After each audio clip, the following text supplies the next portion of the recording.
Yo, yo, yo, what's up, everybody? This is your boy, Isaac. And this is your boy, Bryce. And we are brothers on tennis. And guess what, folks? We just got done with the U.S. Open. It actually happened, Bryce. It happened. We did. What's up with that, man? Did you enjoy the U.S. Open, Bryce?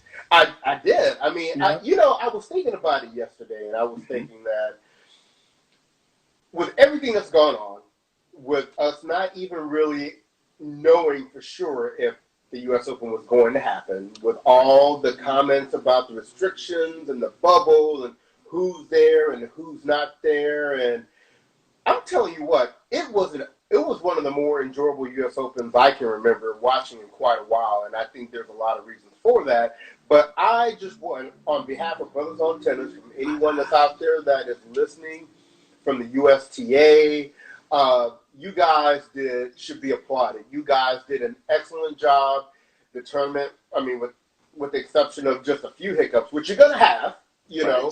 Right. You guys did an amazing job. And, I think the French Open should really be using you as a template. I know they're going to be doing some things that are a little different, and I hope that doesn't come to bite them in the butt. Right. But, at the end of the day, you guys really nailed it, and everyone should give themselves, a nice pat on the back. That's right. Give yourself a pat on the back. Incredible job, folks. Incredible job. I enjoyed every minute of the tennis. I thought it was really organized well. I thought that, they just did a really, really good job of keeping things contained, yet trying to, kind of allow for some different things. Mm-hmm. I love the fact that the suites were given to the top players, and how they were coming out and they were checking out the other players. I mean, right. How incredible is that? I mean, and as well as stressful, because you think about it, your peers and your contemporaries are up on their balcony chilling with their feet up, watching you. I mean, they always do that in the hotel and whatever, but you don't see that. So they're out there looking at you, scoping out your game, scoping out your mental, because that's what that brings is that's a mental component.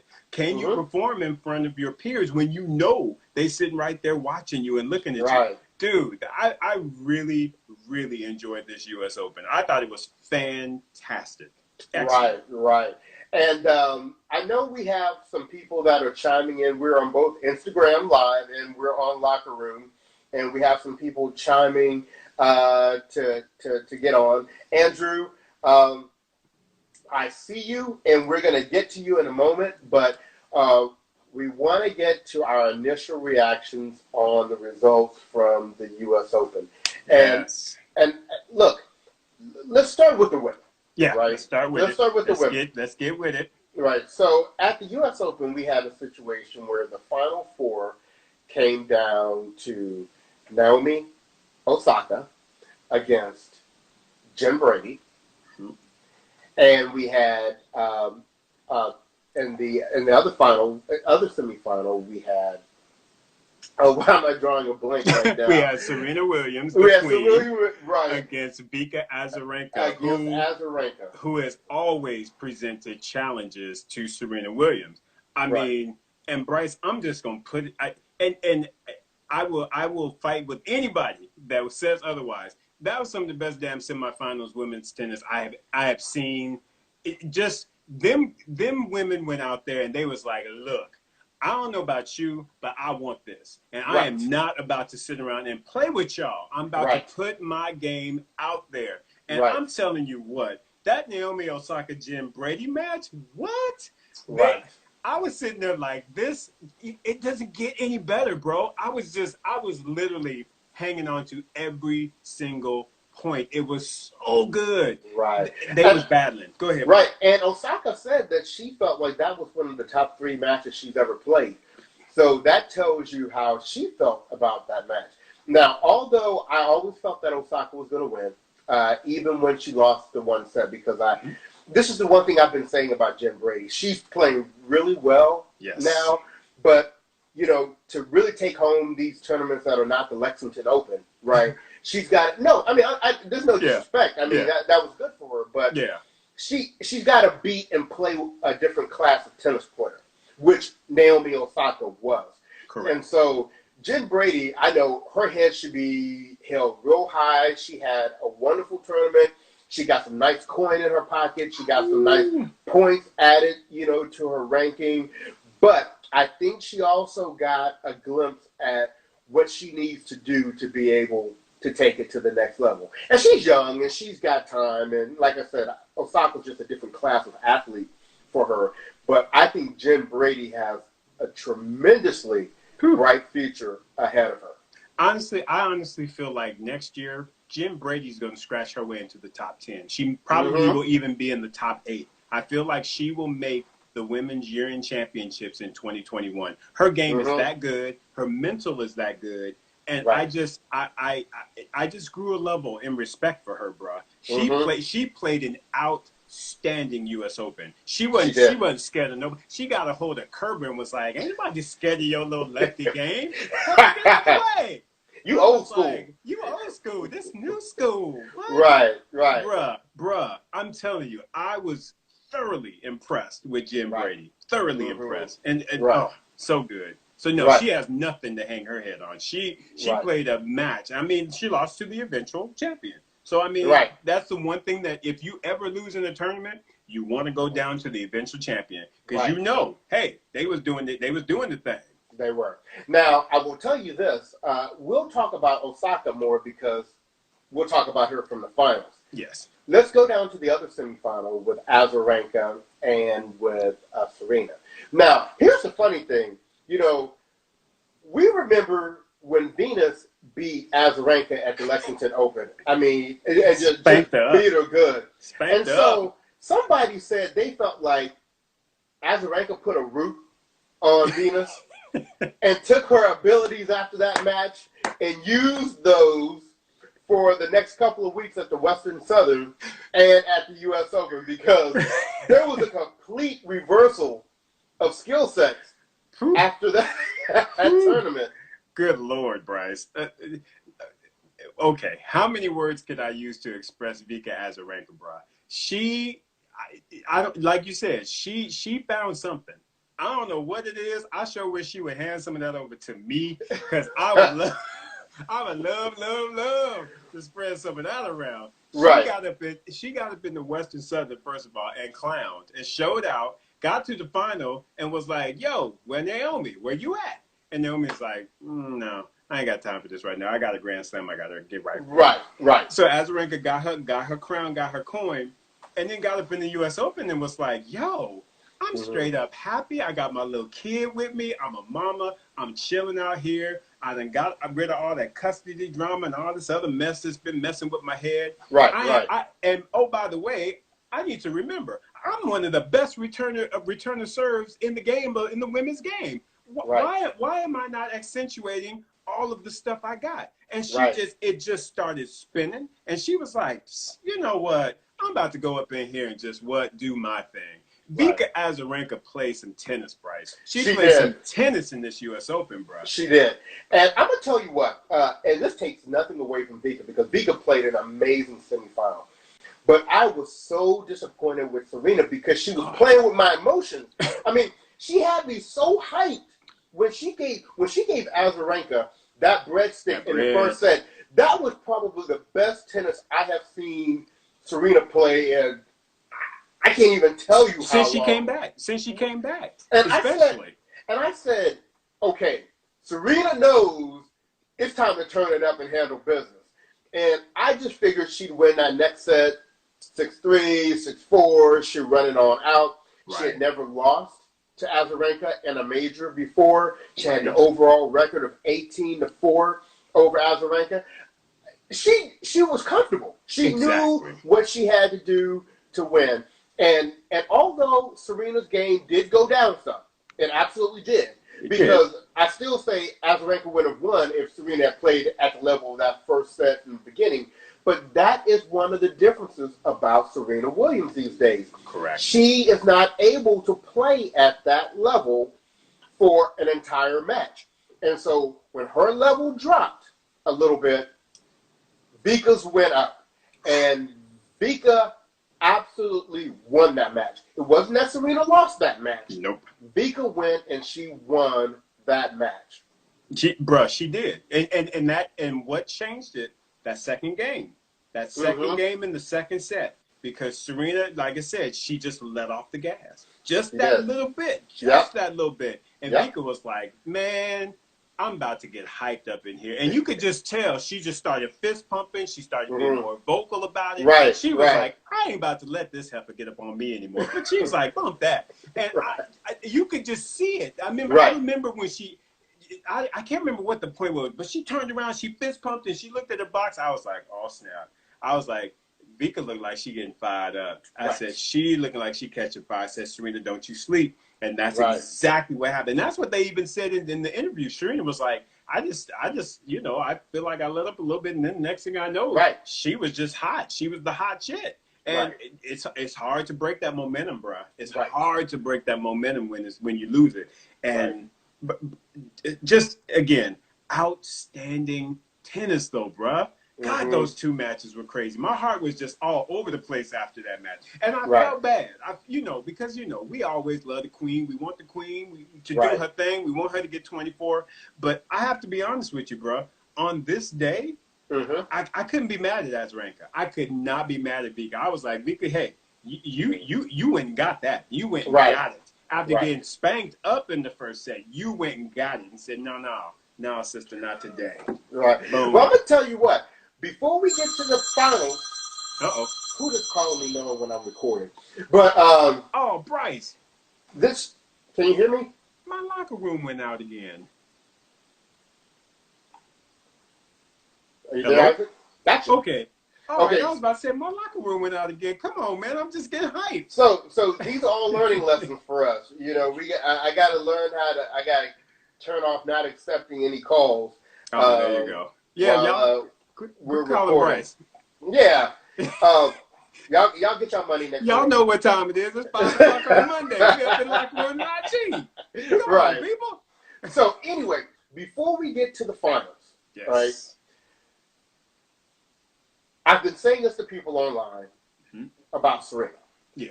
And I want your perspective on this. All right.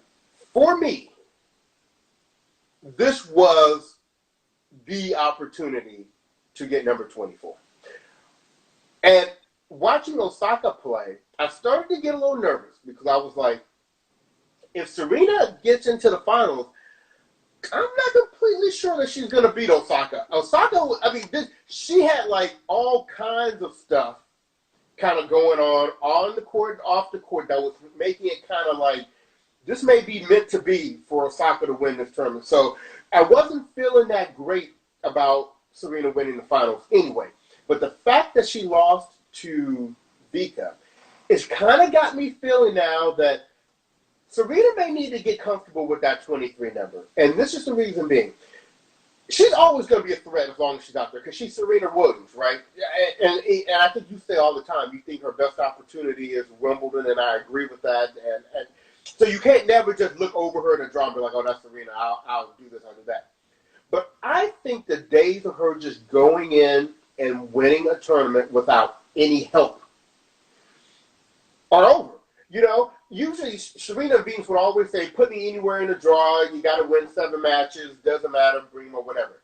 I think for Serena Williams to win number 24 is she's going to need either some upsets to happen, she's going to need maybe a good draw, she's going to need, some efficient wins, all these 3-setters she's playing. She's going to need some things to fall in her corner right for her to ultimately win because there are too many young women out there right now that, number one, they grew up watching Serena, so they know her game.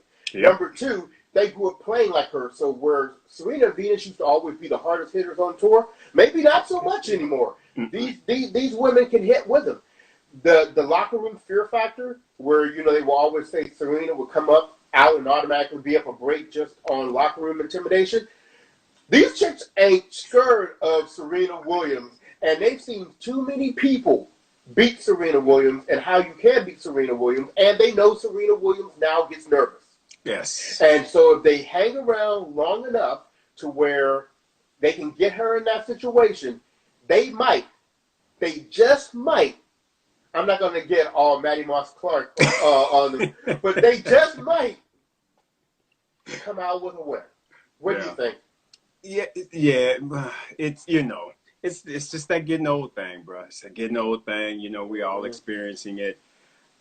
Again, I talk about Wimbledon. I think that because if I look at the semifinals and I look at who she played, if that were the same semifinals at Wimbledon, Serena would have her Wimbledon championship. I do not feel like a Naomi, an Azarenka, or a Jen Brady will be able to outplay her on grass. I think grass is just a whole nother, again, they slowed it down, so it does bounce a little bit higher and stuff. But no, I don't think they would have a chance against her. But then you got to go to some of them other ones that didn't make it this far, who would then would basically, like you said, they going to play their best tennis against Serena because they not scared of her. They like, look, ain't nobody scared of you or your game anymore. We respect you. We know you diva. We know you chasing the record and all that good stuff. But you know what? I'm sorry. You not intimidating me. So I'm gonna come out there and I'm gonna put my game on you, and we're gonna see what you do. And unfortunately, like you said, it is all of the stuff that Serena used to be able to count on. She can't count on. She can't count on getting out there and having the intimidation factor and looking over the net, and all the yelling and everything, which was a bit much in that one match. It was a bit much. I was like, okay, Serena, now you taking a little, that's a little over. Remember, I told you she was being a little extra. She was being extra, dog. That yelling. I was like, that ain't cool. What she's done is she thinks that's an image thing now. I can appreciate now. See, to me, what she did in the semi, but like I said, what she was doing with Azarenka, I felt like that was normal, Serena. But in the quarters, I just felt like that was just extra. It was a whole lot extra. So she got to make sure she's finding that line. But anyway, that's off topic. I'm like you said, you're absolutely right. I think she will have to have a favorable draw. She will have to make. I feel like in most tournaments, I still feel like Wimbledon she can get a draw. But in the other three, there will have to be upsets in order for her to be able to make it to that last stage and then be able to contend. I absolutely believe that. And apparently one of those things she needs help with the draw is she needs somebody to take out Angelique Kerber and Simona Halep. Because even being at Wimbledon wasn't good enough to stop them from putting it on her. No. But see, to me, with Wimbledon, and this is where it gets kind of interesting for me, Bryce, because I feel like the longer that she's now playing, I feel like the less nervous she'll be. Because again, like you said, she played some good tennis in that semifinal. I don't believe she was nervous. And I think that now that she's playing so much and she's seeing that, these women are like, I'm gonna take my shot. I'm gonna get you. Right. I have a feeling that the nervousness will be a little bit less, and it's probably gonna start turning into anger because if you keep getting smacked up all the time, you're gonna get angry about it. So the nervousness at some point is gonna go away, and she's gonna be like, you know what, now damn it, I'm tired of this. And I'm hoping that. I hope so. Also, I hope so. I'm hoping that that's what happens as she goes into Wimbledon next year. She just gets mad. She needs to get mad and just be like, you know what, I'm tired of this. I'm tired of y'all, because as much as I love Serena, I know she's thinking about playing the French Open. I'm gonna tell y'all right now, I don't believe Serena Williams is gonna be my pick to win the French Open. I love her to death, but I just know I don't even believe that Serena is going to play the French Open. I mean, she's already pulled out of the Italian because she's talked about her Achilles, and if your Achilles is really hurt. The last thing you want to be doing is sliding on some clay, right? Exactly. So anyway, let's keep this moving because we'll talk about Serena all day. So anyway. So let's go to the finals. So the finals we have Naomi Osaka versus Vika.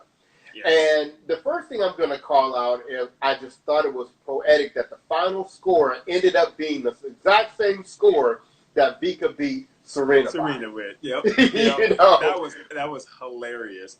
Because kind of like similar what you were thinking, Bryce, like Serena was doing to Azarenka that first set. I was literally thinking the same thing. I was like, ooh, Vika looked like she about to run through Naomi, about to run through her. And then it just Naomi, again, it just, that grinding in that second set, and I was like, all right. I said, Naomi looked like she done found a little something. Right. And she started smacking the ball, and it was crazy, bro. Crazy. I think the whole dynamic of the match was exactly like Serena and Vika. I mean, Vika came out on fire. I think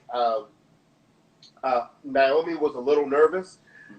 And in the second set, Vika's level dropped. It dropped. Just enough. And then Osaka picked it up. And here's the funny thing. I don't know if you heard Osaka say this in the post-match interview, but she said, I don't know if this was a little shade on the rest of the tennis community, but she was like, she's never lost when she's really, really tried to win.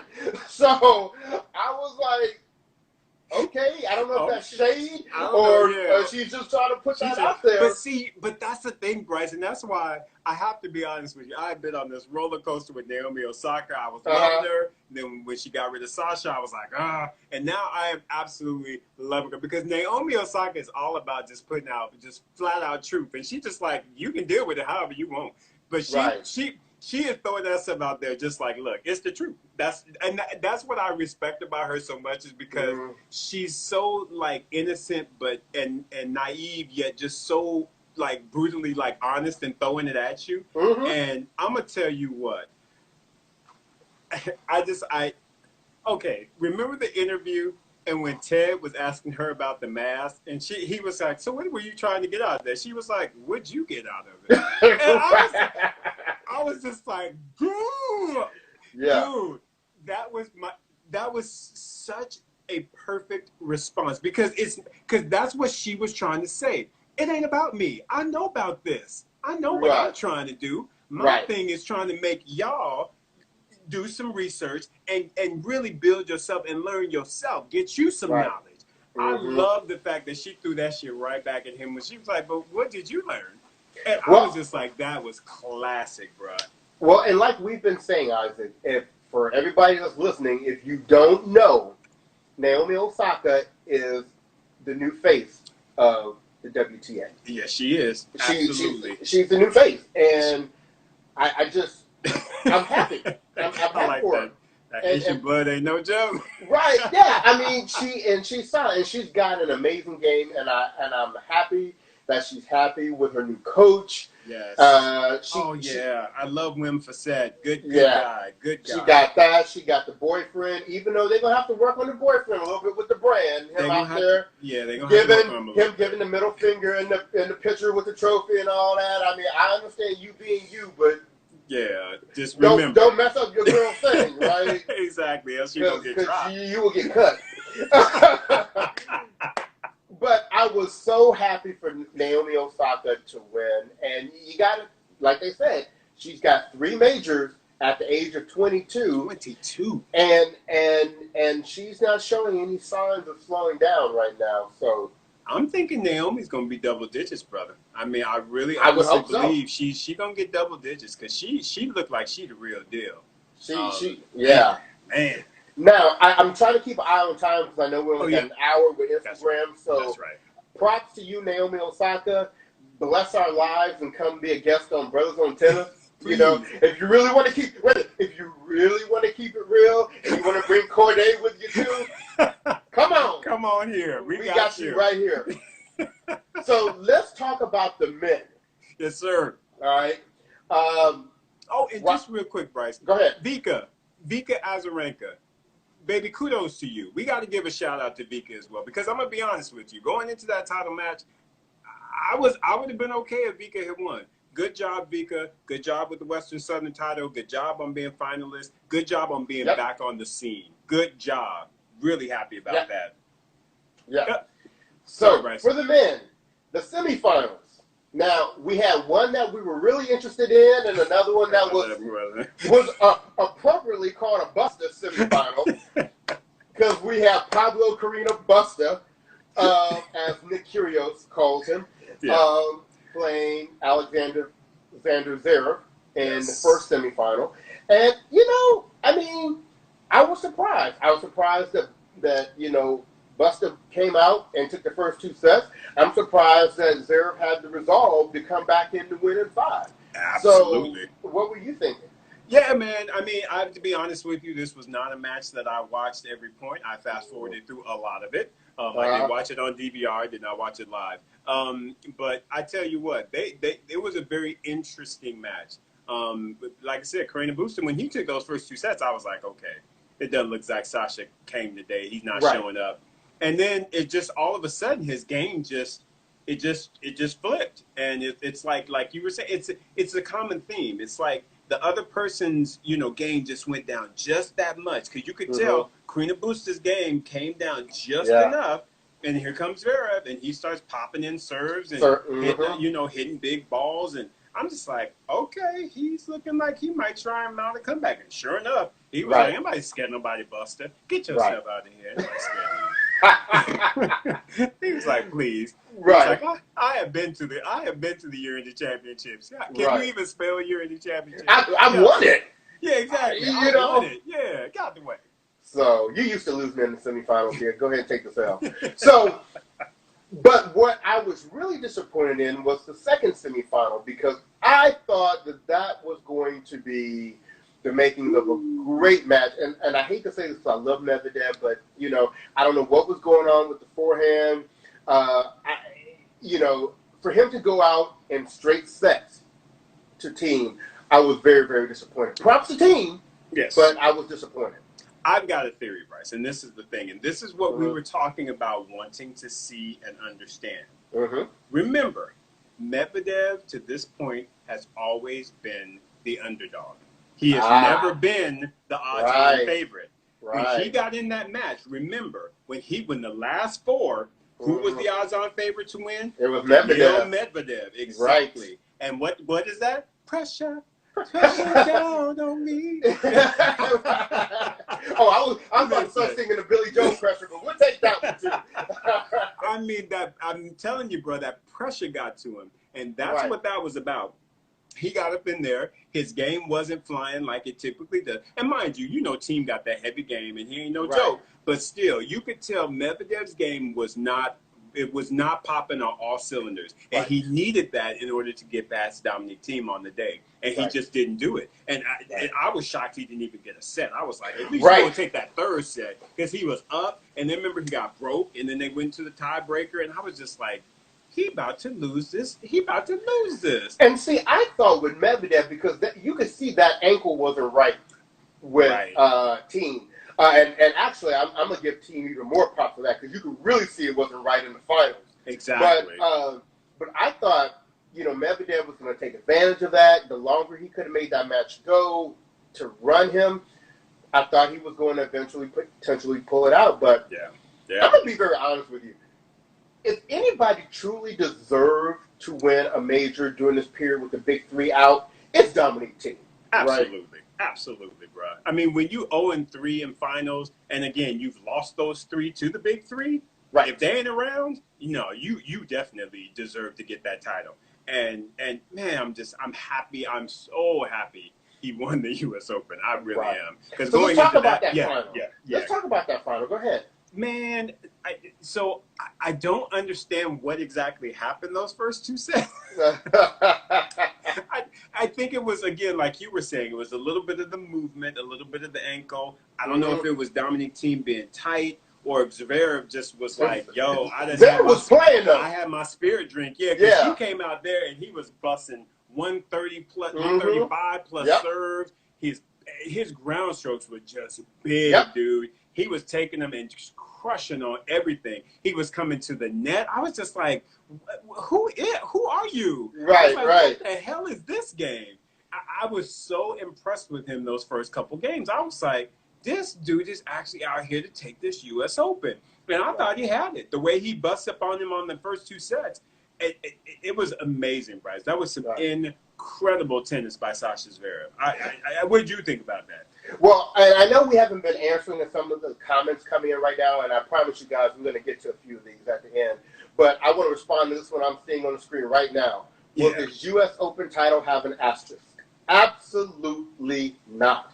And Djokovic was there, but he decided to start hitting people in the throat. So, he didn't do what he needed to do. And team played some inspired tennis. So, a couple weeks from now, nobody's going to even remember that the big three wasn't at the U.S. Open. They're going to remember that Dominic Thiem is the champion holding the title of the 2020 U.S. Open. And I still believe that this one even is, I feel like it can't have an asterisk because to me, in my eyes, it's even tougher. It was an even tougher Grand Slam without the big three because you had all the protocols. You had all the, just all of the dynamics that you mentally had to think about and deal with. And, it wasn't a typical Grand Slam. So to be thrown in all of that chaos, and I shouldn't say chaos because they handled it very well, but to be thrown out of your rhythm, you expect certain things. If you've gone to multiple Grand Slams, you expect certain things to operate in a certain way. They did not operate in that way. So you cannot say that there is going to be an asterisk on that Grand Slam tournament. No, absolutely not. To me, it even means it's more special because of all of the stuff that they had to deal with from a mental standpoint to even persevere to get there and to take the titles. No, not at all. Right. And to be very honest with you, other than me missing Federer there because I love Federer and I'm always voting him to win, in terms of the actual tennis, I didn't miss the big three at all. Honestly, this was one of the most, and I don't know if it's just me, all of us maybe because of the pandemic and we were fiending for some really great tennis. I think the U.S. Open was outstanding this year. I do too. Every match I watched, I was just like, these folks are playing some tennis. Even Shelby got up on Kvitova, was like, everybody's scared of you. I mean, the Americans got their flavor on. Tiafoe decided he wanted to get himself right, except for, his last match. But you know what I'm saying? I mean, this was some great tennis, people. Great tennis. Right. So, no. And so, my feelings on the final really are that I think that final represented the type of players that they are.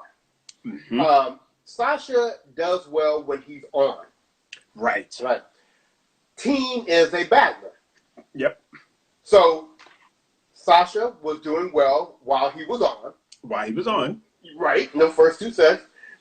Thiem did not give up though. And he stayed locked in and he hung around. And we're talking about fifth set tiebreaker. Amazing, bro.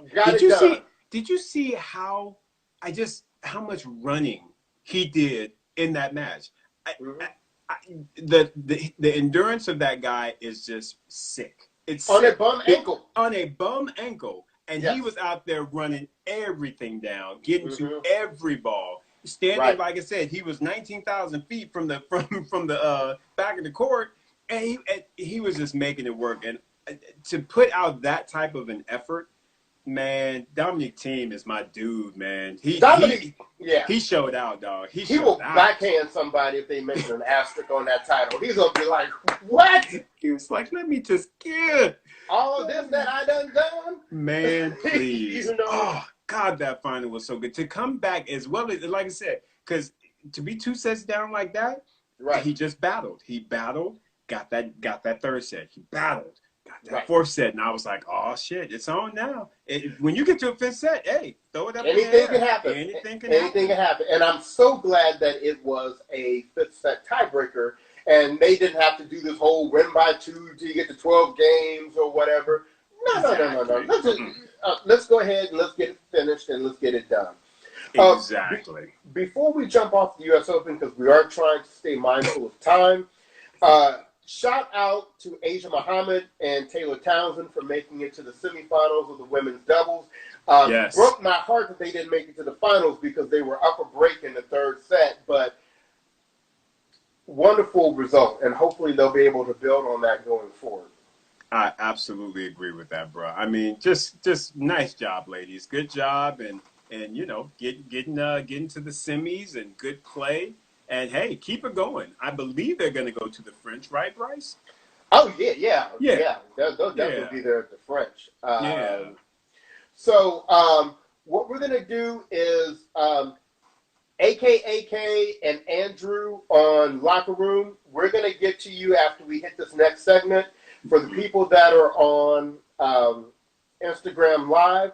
We want to quickly go ahead and talk about what's coming up. So now we've got the U.S. Open behind us. Yes.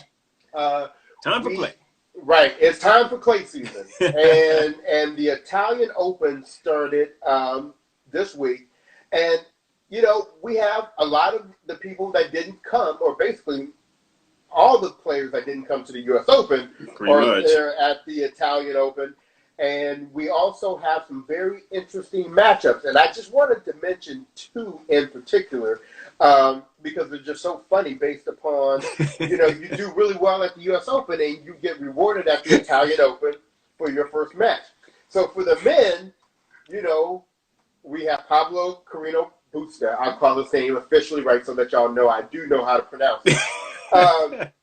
He does a wonderful job at making it to the semifinals of the U.S. Open. Mm-hmm. And what does he get as a reward at the Italian Open? Oh, boy. Rafa Nadal. So Rafa is saying to him right now, come to me. I'm going to give you rest. Yes. I'm going to give you rest. Because you ain't going to have to play no more after this next match. No. What do you think about that, Isaac? Bryce, you know that Rafa Nadal is about to get up into this tournament and show out because what is on clay? He ain't played in months and months. Right. And it's his countrymen? Oh, yeah. Lord Jesus. Oh, I feel bad for Pablo. I do. Oh, I do. Yeah. It's going to be kind of drove, y'all. Yeah. We are talking feeding. I guarantee you. Yeah. But I just, yeah, he going to get fed. He going to get fed in that match, dog. It's going to be plentiful. Right. So, and on the women's side, congratulations, Vika, for making it to the finals of the U.S. Open. But the lady that you put that root on, Guess Venus what? Williams, you're going to have to meet her again. You're going to have to do it again. And look, we know Venus and Serena, we love them, but they got that sister girl in there. And in Venus's head right now is you took out my girl. You took out my sister. You took out my sister. You stopped her from getting 24. So what am I going to have to do? I'm going to have to give you rest. I'm going to have to give you rest. Put the things on you. Put the things on you. Come here, girl. So Isaac, let's talk about, just real briefly, you know, yeah, based upon who's in the men's and the women's draw, who do you see potentially, you know, semifinals or finals? Let's start with the women. Okay, well, yeah, I was about to say, because with the men, it's easy. But, and I have lots to say on that. But, yeah, with the men, I mean, with the ladies, you know, it'll be, for me, it'll be interesting to see what Howard brings to the table because of the fact that, you know, she didn't come over. She stayed over, to, you know, to kind of play on the clay. She had played, you know, one of the earlier clay court tournaments and won. So I have a feeling that she is definitely going to be kind of the one to look out and or watch out for, if you will. So I'm definitely thinking, you know, look out for Simona. Some of the others, I'm just trying to look here. You know, you know me. I always like me some Kiki Burdens. Right. I don't know why I like her game on clay, but I really, really do. Because it's good. Because it's good. I mean, she hits a very heavy ball and a lot of topspin. So I would look out for Kiki Burdens, in my opinion, on that bottom side. Yeah, because you see, you know, you got Pliskova and all these other folks on the bottom, but I don't know, something about Kiki Burdens. I just say look out for her, and she might get stolen in the first round by Hercog. Because Hercog, you saw Hercog didn't want to do a racket tap at the net. She was just like, no. Look, Hercog got that sneaky Kerber hate in her. She got that. She and Kerber got that kind of hate in them. That yeah. Exactly. Yeah. So you know, I mean, there's a lot of ladies in here that I'm looking forward to seeing. Again, you talked about the first round. Did you see Muguruza and then Sloane Stephens got to play the first round? Sloane Stephens gonna get some rest. Okay. If I tell you what, if Sloane can bring out what she brought out in that first set against Serena, she might have a chance. But if she don't do that, then you're right. She gonna get a whole lot of rest. Muguruza is gonna be like, I won my opportunity. How about you? On the French Open, right? How about you? Right. Yeah, but bro, how about you? What else is looking good for you on the ladies' side? Honestly, I'm thinking it's going to be, and I hate to say this because I love my girl V, but I think semifinals up top is going to come down to Simona and Azarenka.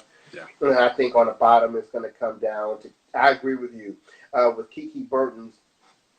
But I'm going to go with Bencic. Oh, okay. I think in the finals for me, I'm going to have Simona Halep, and I'm going to have her against Kiki Bertens. Mm-hmm. And, that's a toss-up for me between Bertens and Halep. Yep, I absolutely agree. What do you think? Same with me, bro. I think it is a toss-up. It'll be interesting to see how, again, Kiki is playing because, again, she hasn't played from what I can tell. So, there's probably going to be a little bit of, little rust, and it could play itself out as far as being tired. But, yeah, I'm leaning towards Simona taking the title overall. Right. Yeah, I think she probably going to get it done. All right. Well, let's jump over to the men real quick. Yeah. Now, you say you got a lot to say about the men. Let's come with it. Well, I mean, I respect the fact that, the guys are there and they're trying to, do what they need to do.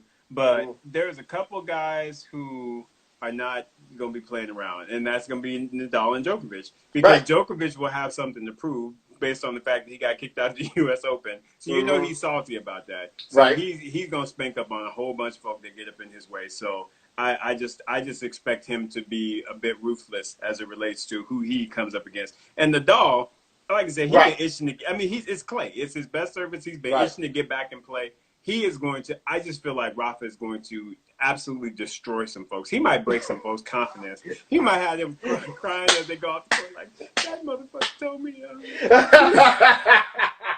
I mean, Bryce, I'm for real. Right. You Rafa is already just. He is the dude when it comes to clay, and he ain't played in this long, so know he fired up. He gonna mess some folk up. So I'm hearing you predict Rafa takes out Djokovic in the finals. Yes. How about you, bro? What are you seeing for this tournament? I didn't blew past everybody. I apologize. I didn't talk about nobody else. Well, it ain't no. What are you talking about? Those people. This is gonna. They didn't play the U.S. Open, or one of them tried to, but he started trying to hit people in the throat. And if I was Nadal, I would come out of that match and I would come with a big band-aid across my throat. And I would start working on his mental from the first point in the final. That is evil. But I completely agree with you. I see Paul is bringing up Wawrinka. That I will agree with you. That's the one guy. Especially it comes to Djokovic and Nadal, that you got to keep your eye out for. And what section he up in Djokovic. Yeah, he up in Djokovic. So he got a shot. I agree with you, Paul. If I had to pick somebody to disrupt that final, it would be Wawrinka. Right. It absolutely would be. So what we're gonna do is we're gonna shut down the Instagram live side of this show. Sorry, guys, but hopefully this is a motivator for you to get on the Locker Room app. I've heard that it may be going on the App Store in the next couple of weeks, so we'll want you to join so that you can continue this conversation with us and we can actually engage with you. We're gonna bring some people up on the Locker Room side and have some banter with them. But I think, Isaac, in summary, we were saying that the U.S. Open was a huge success. I would say so. Credit to Osaka. Congratulations to Osaka, to team, the USTA as a whole, and we're going to keep bringing it to you through this clay court season as we work our way up to the Rafael Nadal Open here in a couple of weeks. We love you too, Butter. And any final words, Isaac? No, just enjoy the tennis, folks. Hopefully you enjoyed the U.S. Open. Boop. And now we're going to switch to the clay. Get your clay court shoes on, and then let's enjoy that as well. As always, I will say, and although I don't necessarily have any on, but I will do this.